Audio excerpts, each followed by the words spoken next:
LSU drops game one at Auburn. Let's recap it. Locked on LSU. Here we go.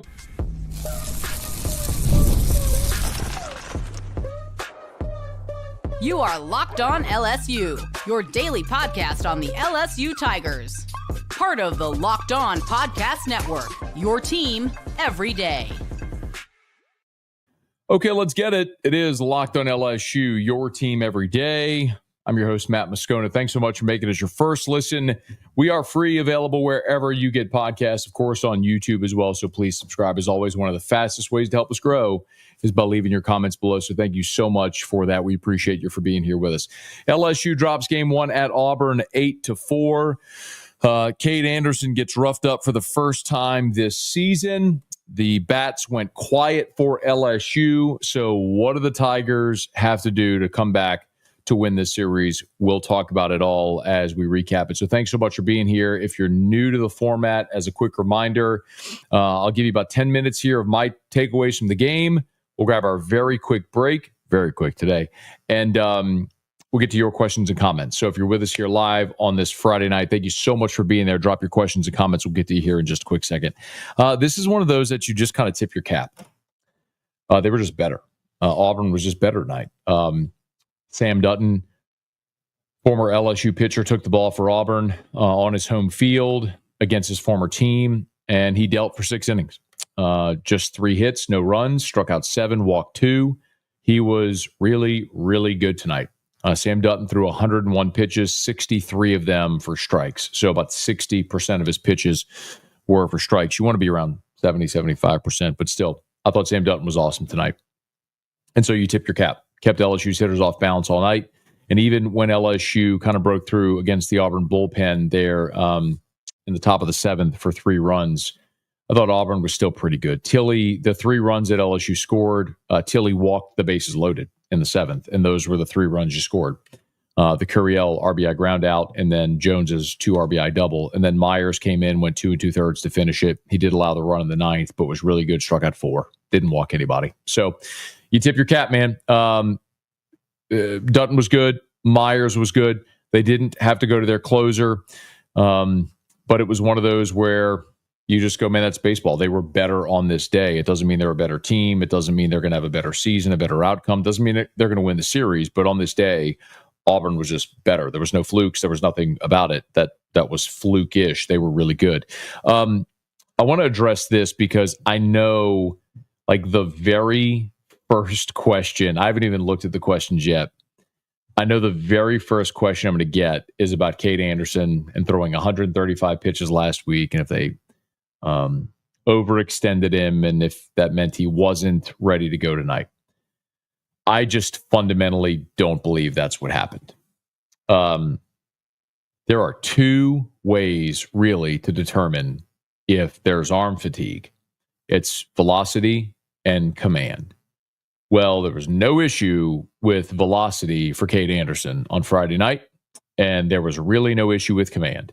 Kade Anderson threw 85 pitches, 57 of them were for strikes. So he threw a higher percentage of strikes than did Sam Dutton in this ballgame. So Kade Anderson was on point. Look in that second inning where they came through, broke through against him. 3 of the hits were from lefties. And Frelick had the 2 RBI double, and that pitch was perfectly placed. Even if you were watching the broadcast, Jay Johnson during the broadcast even made the comment. He goes like, "I don't even know how he hit it." The location of that pitch was so good. Frelick is a really good young hitter, man. I mean, they're excited about Frelick like we're all excited about Derek Curiel. So he went down and got a pitch and comes up with a 2 RBI double that breaks through. And then, in the bottom of the 5th, whenever they put up the big inning against Anderson, they got the 4 spot. That's one where I go, you had some bad baseball fortune. He strikes out Frelick on 3 pitches, and then he throws a first pitch strike to Fabian. So he goes 4 straight fastballs, blows away Frelick. He's 0-1 to Fabian, and then he throws the changeup, and Fabian singles up the middle. And then the trouble started. ground ball to third, and Reeves boots it. And then Rembert hits the little pop-up behind second base into the Bermuda Triangle, I guess into shallow right, and nobody can get it. So now all of a sudden, you got an error, a pop-up in no man's land, and the bases are loaded. They haven't hit a ball hard. And then he gives up the 3 RBI triple to Irish. I mean, he hung a ball, Irish crushed it, and that can happen. So you tip your cap to Irish. It stinks that the bases were loaded the way it happened, but it happened. So Anderson's day's done. McMurray singles. All of a sudden, they got a 4 spot, and then Williams gets out of it. Well, he gives up a double after that with nobody on base, but then he got a ground out strikeout. And look, to LSU's credit, they fought back. They put up the 3 spot in the 7th, and they walk the bases loaded. You get the RBI ground out, and then you get the 2 RBI double from Jones, and then they respond right back in the bottom of the 7th, getting another run. You had back-to-back doubles in the 9th with Stanfield and who was it? It was Stanfield. I think Curiel. Stanfield and Curiel went back-to-back doubles to put up a run, and that was all she wrote. But look, you struck out 12 times in this game. That's the most LSU has struck out in a game all season. They out-hit you 13-6. Both teams left 7 men on base. Like, they were just better. They were better. And it sucked that their big inning against Anderson came as the skies opened and the deluge started. I don't think that had a lot to do with it. But they were just better. There's no better explanation. I mean, they were better. So, you look, even the run they got in the bottom of the 7th, when after you put up the 3 spot and they came back with the run in the 7th. Remember, that started with the double off the wall.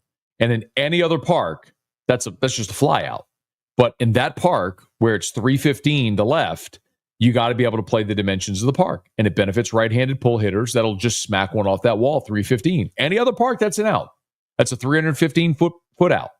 That's 15 yards shy of the fence at the box. But there, it's a double off the wall. So it's just one of those things where they know the dimensions of their park, played to it there, and it worked out. So in any effect, again, I know a lot of people, I haven't got to the questions or comments yet. A lot of people are going to ask about Anderson. Was he fatigued after throwing 135 last week? No, he wasn't. His velo was fine. His command was great in this ball game. Hang on real quick. I'll tell you I don't math. If you listen or follow any of my comment, I don't math. But Anderson threw 85 pitches, 57 of them were for strikes. Hang on, this is why we have calculators. So 57 divided by 85 means 67% of his pitches were for strikes. I mean, he was good. Anderson was good. They were just better. So a little bad baseball fortune that allowed the big inning, and then they capitalized with the bases loaded. So, the real question now becomes, how do you bounce back from this? One thing that's a great thing is that you didn't burn any key arms. So because you were down, 6 when you pulled Anderson out of the game, you went to Cooper Williams, you went to Maverick Rizzi, you went to Jacob Myers. You didn't have to burn any of your key arms in this game, and that's a great thing. So when you go into Saturday, you have Zach Cowan and Kaysen Evans and Connor Ware and William Schmidt and Connor Benj. You have them all available. So like all your best guys that you would count on out of the bullpen, they're all available. So if you manage to get a lead in game 2 behind Anthony Ianson against Kate Fisher, I'll talk about in just a second. But if you manage to get a lead in game 2, well, now you can piece it together with your best bullpen arms to get across the finish line. If there's any hint of trouble from any of the guys, you have another dude to go to who can get you home. So that's the positive news for Saturday, and you figure out Sunday when you get there, provided you can get there, but you got to get a lead. And you're going to see Cade Fisher in game 2. And LSU knows Cade Fisher very well, y'all. So Cade Fisher started his career at Florida, and LSU saw him twice in the College World Series. So games 1 and 3 that LSU won in the College World Series, they saw Fisher. He went 3 1/3 in game 1, allowed 1 run on 4 hits. And then he pitched game 3, went just 1 1/3, no runs on 4 hits as well. So LSU has seen him. Some of the veteran players have seen him. And then last year at Florida, LSU tattooed Fisher in Gainesville. It was the series was in Baton Rouge, but they tattooed Fisher. He went 5 innings, 5 runs on 5 hits. All of the runs were earned. So this is a lineup of returning players that has seen Kade Fisher a lot. He's been a reliever primarily for Auburn. He's going to get the start in game 2 here, but this is a guy that LSU has seen now the last 2 seasons 3 times. So Josh Pearson, who's been around, has seen him. Ethan Fry has seen him. Jared Jones has seen him. Last year, Milam saw him. Stanfield seen him, no doubt, from his time at Auburn. All of your veteran players have seen Kade Fisher. Like, this isn't any, like, I'm trying to, now in fairness, they've also seen Sam Dutton, who was their teammate for 3 years, the last 3 years. But there's nothing new with Kade Fisher, who's only thrown 20 innings on the entire season. So a reliever who they're trying to make into a starter in this game. We'll see how that goes. And then their TBA for Sunday. Meanwhile, Ianson will go for LSU. And again, you've got Ianson and Cowan and Evans and Ware and Schmidt. So if you get the lead in game 2 off of Fisher, you've got enough in the bullpen to get home. But you saw it on Friday. That Auburn offense is really good, man. Pitching, their staff isn't deep. That's not been their strength. They're 12th in the SEC in staff ERA. They're 5th in batting average. And they're playing in their field with weird dimensions, especially to the left. And they took advantage of it. So you tip your cap. Like, Auburn was just better in this ball game. So you tip your cap and you're on to the next, and we'll see if you can do it. The other thing worth keeping an eye on, and this is something we've talked about a good bit so far, is the whole platoon with Reeves, Braswell at third, and then Brown, Fry, and Pierce.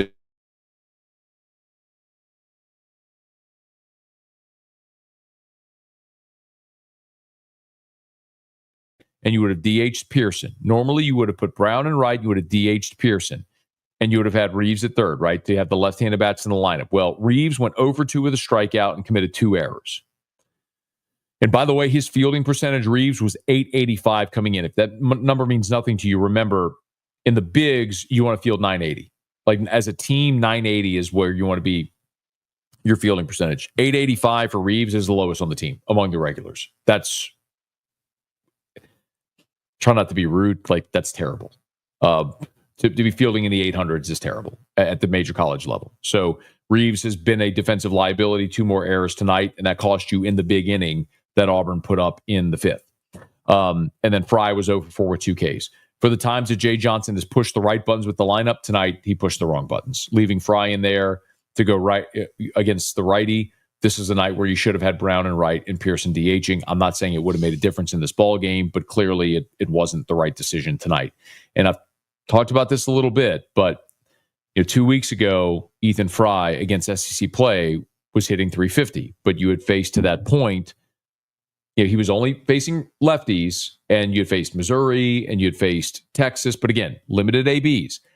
Now you're at this point, and his batting average, Fry's batting average against SEC play, against SEC pitchers, has dipped below 300. And then tonight was 0-for-4 with 2 strikeouts. So now you are dropping even lower. So, man, I'm not saying you need to punt on him. I'm not saying he's not going to have an impact on this team. I'm just saying that,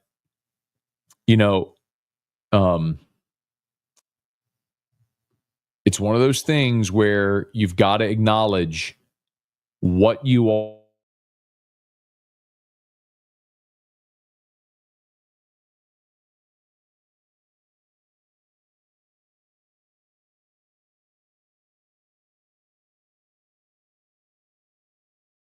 But there is a very real conversation that needs to be had about Fry and what he does in the non-conference. I mean, look, hitting home runs off the pitch clock in left center at the box in a midweek against Louisiana Tech is great.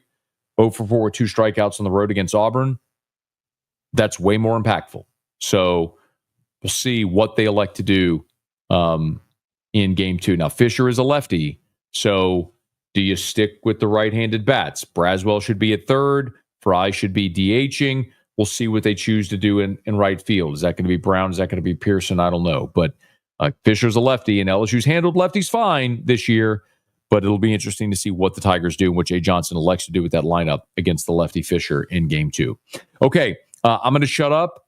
Let me very quickly grab a break. We'll come back and get to your questions and comments. It's Locked on LSU, your team every day.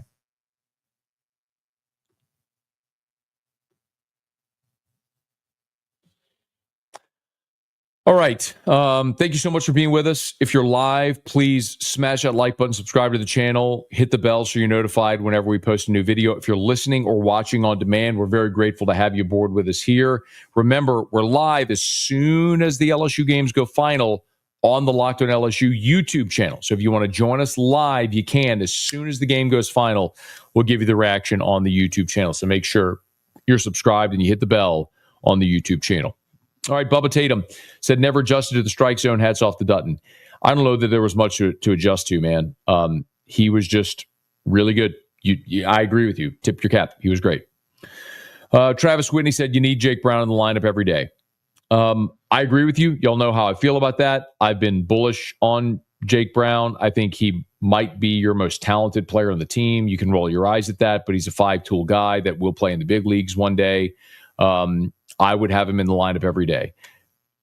But there's days when Josh Pearson hits 2 homers, and there's days where Ethan Fry goes 3 for 4 with a homer, and you understand why they platoon the way they do. That's why baseball in aggregate, the numbers and the averages make sense. But coming into this ball game, Jake Brown was hitting 326, Josh Pearson 297. If you want to talk about SEC only averages, Fry and Brown are basically what 276, 273. Pearson's the one that was down at 212 in conference play coming into this ball game. And Pearson on the day was 1 for 3 with a walk. So Pearson got on base a couple times. Goes to show you there's just no absolutes there. But Jay Johnson's going to look at the averages. He's going to look at the matchups and make a decision from there. Hey, Brant, do you think Reeves' multiple errors cost us 2 to 3 runs? Why does it feel like Auburn played like their season depended on it tonight? I think they played with some urgency, and I think they rallied behind Sam Dutton. Look, if you were watching the game, there was even times where Dutton wanted calls that were out of the strike zone, and he was barking at the umpire on obvious calls that were out of the zone. But it's his former team, and he wanted the game, and I think his team rallied behind him. Look, Butch Thompson is a pitching coach by trade. He's a very good one at that, and he's gotten a lot out of Sam Dutton, who was really just a piece at LSU. Sometimes a midweek starter, sometimes a weekend reliever. Early in his career, he was a weekend starter. It just never really materialized for him. I think Auburn was inspired. They got a lead, and they never let up. So hats off to him. Ryan said Tanner Reeves been brutal at third base. I have trouble just totally criticizing a young person, but yeah, defensively, it's been a struggle. Braswell's your better option at third. Defensively, it's not even a question. Let's see, I think Auburn was fueled by Dutton's fire tonight. You could tell the game meant the world to him. I would completely agree with that. Hey, Connor. The kid with the mustache and racquetball goggles is pretty good tonight. That kid used to pitch for you and at times is really good. Hey, Thomas. Thanks for being there. We appreciate all of you for hanging out with us here on this Friday night. Brian said the last time Jones hit a home run seems like a long time ago. If you hang on one quick second, I'll be able to tell you. But Jared Jones, let's see. I'll tell you his last homer. Here we go. Jared Jones, stats. Because to show you the expectation, he had a 2 RBI double, and people are just worried about when the last time he hit a home run was. Jones hit a homer against Louisiana Tech. So the midweek before the Oklahoma series. Didn't homer against Oklahoma, didn't homer in the midweek against Nichols. I understand why we asked that question, but I think it's also fair. Like, look at the double that Jones hit. It was a pitch in the left-handed batter's box that he hit off the end of the bat into the gap in right center. That's the life of Jared Jones. And there were 2 men on base at that point. And the only thing they weren't going to do was leave one over the plate for him to crush it. So in a given at bat, he might see one fastball or one strike in a given at bat. So he's got to guess it, time it, and hit it. Not easy, but that's what makes a great hitter. but you also have to be patient and wait for something that you can drive. So for Jared Jones still to be hitting 300 and right in the middle of the lineup, that's why it's so important for guys behind him to be able to pick him up. Hey, Charleston Maestro, appreciate you for being there. Monty Williams said, I like what they saw from the bullpen tonight. Look, Jacob Myers faced the minimum in this ball game. That was great to see. We want him to throw strikes. He allowed one guy on, but that was a caught stealing, so he faced the minimum. Got a really impressive strikeout. Yeah, I mean, I think Rizzi and Williams from the right side and the left side, respectively, are two guys that you're going to count on to be really impact guys on this pitching staff in the future. But I think right now they're going to be your up 10, down 10 guys or situational relievers. Let's see, advantage LSU pitching Saturday and Sunday to take the series. Yes, absolutely. But LSU had the advantage in this game as well in game one. I mean, that's not even close. I mean, Kade Anderson, a lefty who's going to be a first-round draft pick, throwing 95, 4 pitch mix against Sam Dutton, who's been a good SEC pitcher, but not a dominant guy throughout his career. You had a pitching advantage tonight, and you got skunked. So sometimes it's just not your night or your weekend. Tigers need to go get one in game 2. Let's see. I don't want to see Reeves again this weekend. Dutton handcuffed us, and the rain sucked. Good way to put it. You won't see Reeves in game 2 because they're going to throw the lefty and Cade Fisher. So that means Braswell will be at third, and should be, by the way. I don't know what Auburn's going to do in game 3, but my guess is, and by the way, Braswell, if you're wondering in conference play, is hitting 304. So that's a guy hitting above 300 in conference play. For all those that have criticized Braswell, Josh Pearson's hitting 212. We came into tonight hitting 212 against the conference. Braswell's hitting 304. Not that they play the same position, just interesting how sometimes the perception doesn't always map to reality. Alex Clark, thanks for being there. NIL Young Boy said Dutton is proof elite talent we bring to LSU makes Yeski look better than he is as a coach. Guys who aren't elite but just need a little coaching never improve under Yeski. Yeah, I don't agree with that at all. I think that completely ignores the development a year ago of the pitching staff that had 8 pitchers drafted, which was a record, by the way. I'm not telling you Yeski is perfect, but I think that is a dramatic overreaction to one night. Again, I don't think Yeski's been perfect, but man, is that a dramatic overreaction to one night in Auburn. Reed Rule, who did Jake Brown piss off? Dude's better than both Pearson and Fry. I don't think that Jake Brown pissed anybody off. My contention all along has been that Jay Johnson is trying to please too many guys. And this is the difference in portal approach when you go sign double-digit guys and you feel like you have to keep everybody happy, as opposed to signing. Jay Johnson has said it pretty plainly that he looks at Fry, Pearson, Brown, Reeves, Braswell, that platoon, as like he's hoping to get one All-American player and one All-Conference player out of that platoon with their combined production. My argument would be just go sign an All-American. Like go get Braden Montgomery. You know what I mean? Go get the guy, go get Tommy White. You know when you never platoon? When Tommy White's at third. Hey, 47, you're in the lineup every day. Like, I'd rather that than who do I like today based on their splits against a lefty, righty. Like, no, 47, go play third and hit 5 times today. That's a better approach. Just my opinion. Charleston, tough one tonight. These games happen. Rain rattled Anderson. I don't know that the rain rattled him, dude. I mean, he had a 3-pitch strikeout, was up 0-1, gave up a single up the middle. Then Reeves kicked the ball. Then there was a bloop just on the shallow right field grass in no man's land. Like, that didn't rattle. Then he gave up a 3 RBI triple. Like, I mean, 2 guys got on because his defense wasn't aligned properly. So I don't know that it rattled him.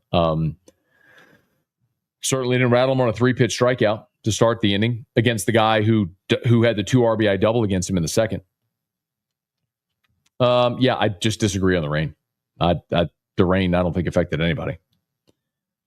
Did Jay get rid of Dutton or did he leave on his own? Yeah, so Sam Dutton got married and his brother transferred to Auburn as well.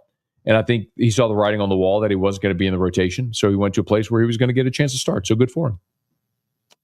Hey, Big Mill, LSU better get their offense going. Auburn is a really good lineup. They'll run us out of the park.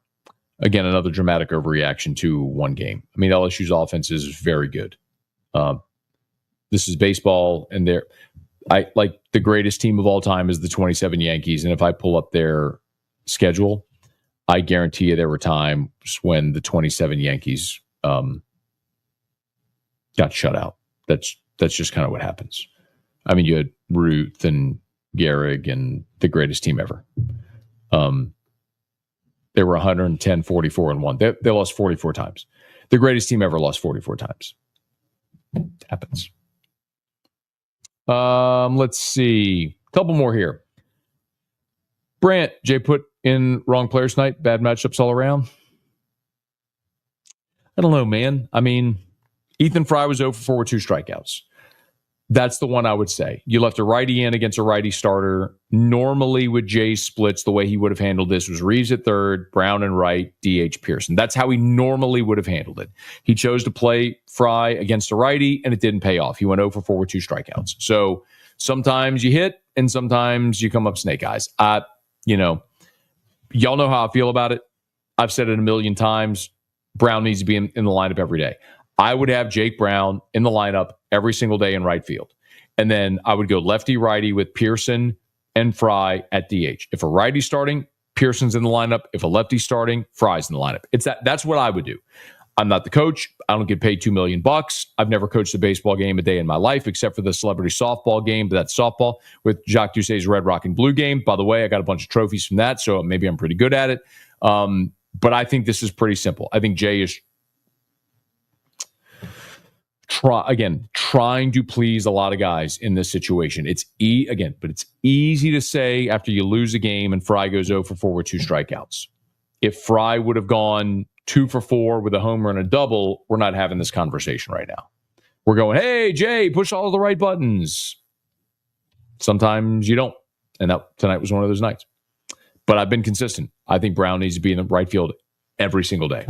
I'm not moving off of that. I want my best players in the lineup every day. In the same way that Milam is at short every single day, and Curiel's in left every single day, and Jones is at first every single day, and Dickinson's at second every single day. I want Brown and right and Stanfield in center. I want Brown and right every single day. Period.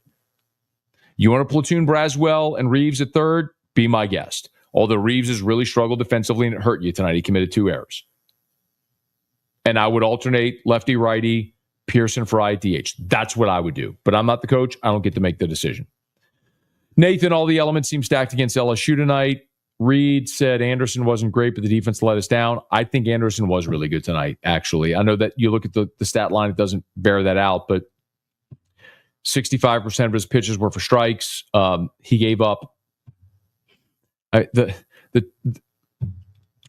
the 2 RBI double that Frelick hit in the second was a great pitch. Like sometimes the other guy puts a good swing on a good pitch, and that's what happened. I mean, Jay Johnson said in the in-game interview, he goes, I don't even know how he hit it.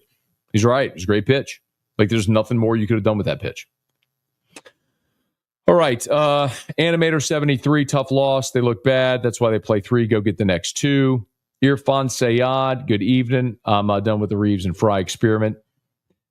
Until Reeves hits 2 homers or Fry hits a game-winning double. It's baseball.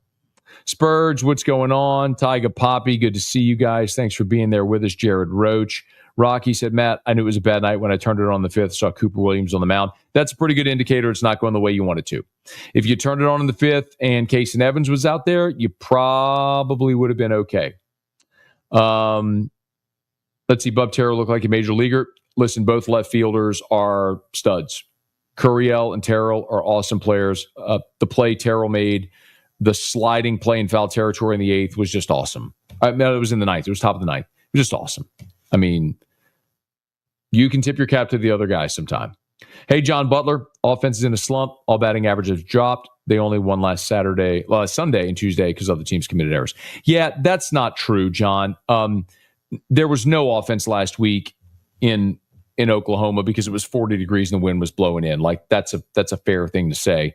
And they did score 10 runs in one of the games. Was it 10-2?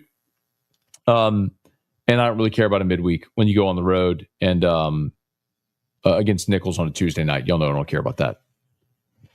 Sometimes the other team's good. Tip your cap. Darren, Chris, thanks for being there. We appreciate you. Kirk, last time we lost a series in Auburn, they won the Natty. Concern is unwarranted. Auburn is a weird place to play, man. The dimensions of that field are weird. It's a beautiful park. It's just a really small park as far as attendance. But the dimensions of the park are weird with the deep alleys and the short porch and left. It's kind of like Fenway a lot. It's just one of those parks that really favors right-handed hitters, which honestly is probably why Jay Johnson had Fry in the lineup tonight, thinking, man, dead pull, just bang a double off that wall. I mean, you saw Terrell do it in the 9th inning. I mean, that's what it is. Or the 8th inning. P. Sardo, where did the offense go? They're flat tonight. Yeah, I mean, sometimes offense in baseball doesn't show up. Like there are professional baseball teams that get no hit. It happens. Hey, Brent, this might be the immediate reactionary comment. Do you think that the Tanner Reeves offense really outweighs the Braswell defense? I think it depends on the game. For me, I don't even think you're asking the right question because Braswell hit 311 in conference play last year. He's hitting 304 right now. Braswell has shown you he can be a productive offensive player in conference play, and he's a better defender than Reeves. I think Reeves has the higher ceiling, but Braswell is the better player today. If they had to go win the national championship today, Braswell starting at third. And if he's not, that's a major miss by Jay. I don't care who's pitching. All right, let's see. Put Brazzy back on third. It's funny how much Braswell slander there was a couple of weeks ago here. People saying he should get on the bench and never see the light of day again. A couple errors by Reeves, and now you'll want to see Braswell out there. Everybody wants to see Braswell now. Look, I'm okay playing Reeves at times. Reeves is a good player with a high ceiling, and he's going to help you win games. This was not a great day for him. Hey, Jordan, I'd like to propose a trade to the Aubies. Tanny Reeves with Auburn left field. We'd throw in a pack of toilet paper for Toomer's corner. Well done. Hey, Christopher, tough to win on the road. I wish we had Braswell and Brown instead of Fry and Reeves. Yeah. Easy to say in hindsight, but I agree with you. Especially Brown and Wright, because this is in hindsight 2020. It's not they lost the game, so they should have. I've been consistent with that all year. Brown would be in my lineup every day. I've said it all the time. This is a good point. Curiel kept the on-base streak alive, so there is that. Yeah, Curiel was on twice. He singled on the play. It's one thing we haven't talked about yet. It looked like he had sort of injured himself on the reviewed play at first base where he legged it out. They threw the ball away. He went down to second base. They came and looked at him. Seemed like he was okay. They reviewed it to see if he actually touched the green base. You learn something every day, too, by the way. I didn't know you had to touch the green base. And if you didn't touch the green base, you were out. So that was an interesting thing to learn in this ball game. But, yeah. And then, of course, the double in the ninth. So Curiel trying to do what Dylan Cruz did a couple of years ago in the championship season, which is reach base safely in every single game. Dr. Sauce, love watching Jacob Myers. Wish he could perform in leverage spots. If he can throw strikes, he will. Hey, Mark, sometimes the other team is better. It's exactly where I started my commentary today. Tip your cap. They were better than you today. Got two more. See if you can go win them. Mo said, Matt, do you still like Reeves at third? I'm not sure that I ever told you I liked Reeves at third. I think Reeves has a very high ceiling, but the point I've made very consistently is Michael Braswell hit 311 in conference play last year. He's shown you he can hit in conference play, and he's a better defender than Reeves. Reeves has a higher ceiling. Braswell is a more consistent player. Man, a lot of questions about Reeves. Brennan, thanks for being there. Robert, thanks for being there. Jared, Randy, Dutton is from Alabama, got married from Alabama. That's why Dutton left. All right, couple more. Let's see if we can wrap this thing up with a couple more. Thank you all for being. Please smash the like button, subscribe to the channel if you would. Josh said getting beat in the shift is frustrating to watch. Is this coach delusion or am I missing something? So, Josh, here's my thought on the shift and the defensive placements. Jay Johnson has often said that Mark Wanaka is the best ever at defensive placements. And I think sometimes we look for confirmation bias. Now, look, I'm going to be very clear with you, man. I think like you do a lot. My educated baseball opinion from a guy who watches a ton of baseball at all levels, and some of my best friends in the world were professional baseball players who I've had these deep level conversations with. My feeling is I would never shift. If you need to protect the line at first so you don't allow a double down the line, and so you shade your first baseman toward the line, okay. If you're facing a left-handed hitter that's a pull hitter, and so you shift your outfielders 10 steps each to their left, okay. But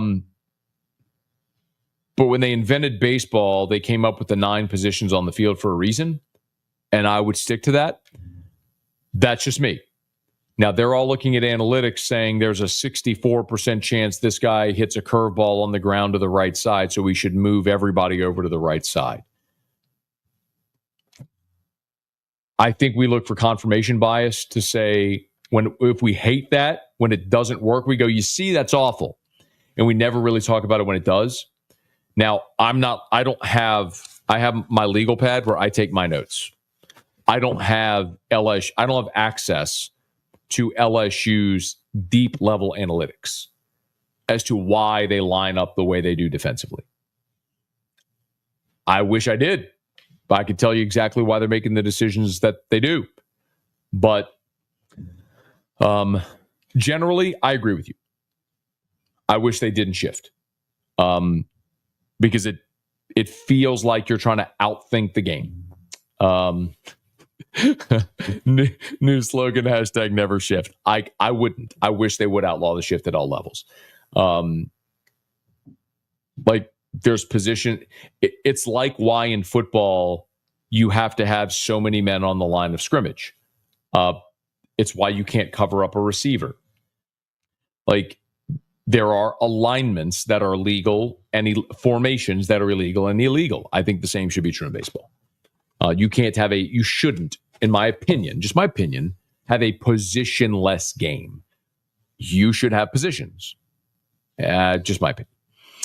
Okay, let's get out of here, y'all. I appreciate y'all for being here so much. Please smash the like button if you would, if you're on YouTube here. Subscribe to the channel, and be sure to hit the bell so you're notified whenever we post a new video. Hey, if you're on demand on podcast or YouTube, remember, subscribe to the YouTube channel and hit the bell so you're notified whenever we go live. So you're here with us for all the post game. Hopefully, look, game 2. Saturday night, we'll be here live as soon as that game goes final. Hopefully, we're talking about a Tiger win behind Anthony Hines and a really good bullpen performance. And remember, you can catch us every single day right here. So if you're on podcast, subscribe on your favorite podcast app, rate us, leave a review. If you're on YouTube, smash the like button and hit the bell so you're notified whenever we post a new video. Let a friend know if they love the Tigers. We got you here every single day for Locked On LSU, your team every day.